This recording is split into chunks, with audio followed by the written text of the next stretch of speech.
प्यारे बच्चों, आज हम पाठ 15 अन्नदाता कृषक पढ़ेंगे।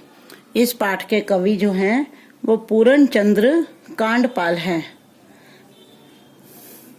पोफटते ही ज्यों मचाए विहग डाल पर शोर, शीतल मंद ब्यार जगाती चल उठ हो गई भोर। पोफटते ही अर्थात सूरज के निकलने से पहले आसमान में जैसे ही लालिमा छा जाती है, वैसे ही विहग पक्षी डाल पर शोर मचाना शुरू कर देते हैं और शीतल मंद ब्यार जगाती और ठंडी ठंडी ब्यार होती है, हवा चलने लगती है। ऐसा लगता है कि वो ठंडी ठंडी हवा किसान को यह कहकर जगा रही हो कि सुबह हो गई है, चल उठ हो गई भोर, सुबह हो गई है और अपने कर्म क्षेत्र की ओर प्रस्थान करो। किसान का कर्म क्षेत्र क्या होता है? उसके जो खेत होते हैं वो किसान का कर्म क्षेत्र होता है। कांधे रख हल चल पड़ा है, वृषभ सखा संग ले अपने, जा पहुंचा निज कर्म क्षेत्र में प्रातः लालिमा से पहले। किसान सुबह सुबह बिना आलस किए अपने कंधे पर हल रखकर वह अपने मित्र यानी अपने बैलों को साथ लेकर अपने कर्म क्षेत्र अर्थात अपने खेतों की ओर सुबह की लालिमा से पहले पहुंच जाता है। परिश्रम मेरा दीन धर्म है, मंदिर है मेरे खलिहान, पूजा वंदना खेत है मेरी, माटी में पाऊं भगवान।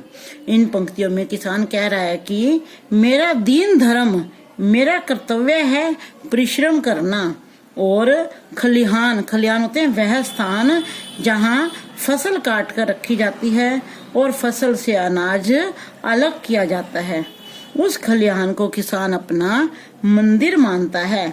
वह कहता है कि पूजा वंदना खेत है मेरी, खेती करना ही मेरी पूजा वंदना है। मैं अपने खेत की मिट्टी में ही भगवान के दर्शन कर लेता हूँ।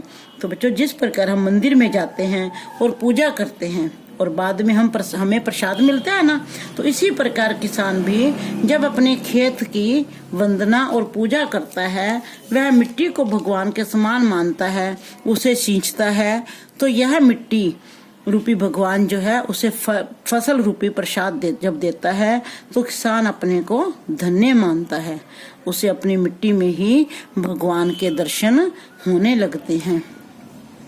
कर्म भूमि के यज में संग है, सुतवित बनिता और परिवार, अन्न की बाली का दर्शन कर पा जाता मैं स्वर्ग का द्वार। इस कर्म भूमि के यज में बीज बोने से लेकर फसल उगाने तक उसका पुत्र, बेटी, वित्त पुत्र, बनिता, सुत पुत्र, वित्त बेटी और बनिता होती है पत्नी, तो उसका जो पूरा परिवार है वो उसका साथ देता है। और जब फसल पककर तैयार हो जाती है, जब उसमें से बाली निकल आती है, तो किसान अन्न की बाली का दर्शन कर स्वर्ग जैसे सुख का अनुभव करता है। अर्थात जब किसान अपनी मेहनत का फल पा लेता है तो उसे असीम सुख की प्राप्ति होती है। मानवता का तू है मसीहा, सबकी भूख मिटाता है, अवतारी तू इस मही पर, परमेश्वर अन्नदाता है। कवि ने किसान को मसीहा अर्थात स्वामी कहा है, भगवान कहा है, क्योंकि वह सबकी भूख मिटाता है, मानवता के लिए सबसे कल्याणकारी कार्य करता है, अपने सुख दुख की परवाह न करते हुए दिन रात खेतों में काम करता है। कवि कहता है कि तू इस धरती पर ईश्वर का ही अवतार है। जिस प्रकार भगवान हम सबका पालन करता है, ठीक उसी प्रकार किसान भी हम सबका भरण पोषण कर अन्नदाता के समान सबका पालन करता है। इसलिए कवि ने किसान को अन्न देने वाला ईश्वर कहा है। कृषक तेरी ऋणी रहेगी सकल जगत की मानवता, यदि न बोता अन्न बीज तू क्या मानव कहीं टिक पाता। कवि कह रहा है कि हे किसान, हम सभी तेरे कर्जदार हैं, हम अर्थात ऋणी रहेंगे, क्योंकि यदि तू अन्न बीज न बोता तो क्या मनुष्य इस धरती पर टिक पाता। नहीं, क्योंकि मानव बिना अन्न के इस धरती पर नहीं रह सकता। मनुष्य जो है वो बिना अन्न के इस धरती पर टिक नहीं पाता। जीवन अपना मिटा के दाता है तू जीवन औरों को, सुर संत सन्यासी गुरु सम है आराध्य तू इस जग को। इस पद्यांश में कवि ने किसान की तुलना देवता, संत, सन्यासी और गुरु से की है, क्योंकि किसान अपना जीवन मिटाकर अपने सुख दुख, आंधी, बारिश, तूफान किसी की परवाह न करते हुए अन्न उगाकर औरों को जीवन देता है। वो केवल अपने सुख के लिए नहीं सोचता, वो मानव जाति के कल्याण के लिए अन्न उगाता है। इसलिए कवि ने किसान को आराध्य अर्थात पूजनीय कहा है। धन्य है तेरे पंच तत्व को जिससे रचा है तन तेरा, नर रूप नारायण है तू तुझे नमन शत शत मेरा।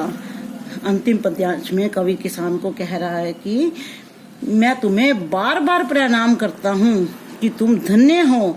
तेरे पंच तत्व यानी धरती, आकाश, जल, अग्नि और वायु, इन पांचों तत्वों से मिलकर मनुष्य के शरीर की रचना होती है। कवि कह रहा है कि इन पांचों तत्वों से बना तेरा शरीर धन्य है।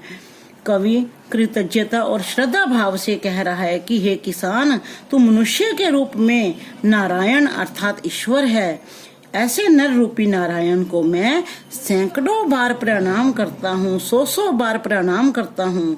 तो प्यारे बच्चों, हमें भी किसान का आदर करना चाहिए और साथ ही साथ वह इतनी मेहनत से हमारे लिए जो अन्न उगाता है उसे व्यर्थ नहीं होने देना चाहिए और अन्न का हमेशा सम्मान करना चाहिए। तो यह पाठ आपने अच्छी तरह से पढ़ना है और इसके सरलार्थ करने हैं। धन्यवाद।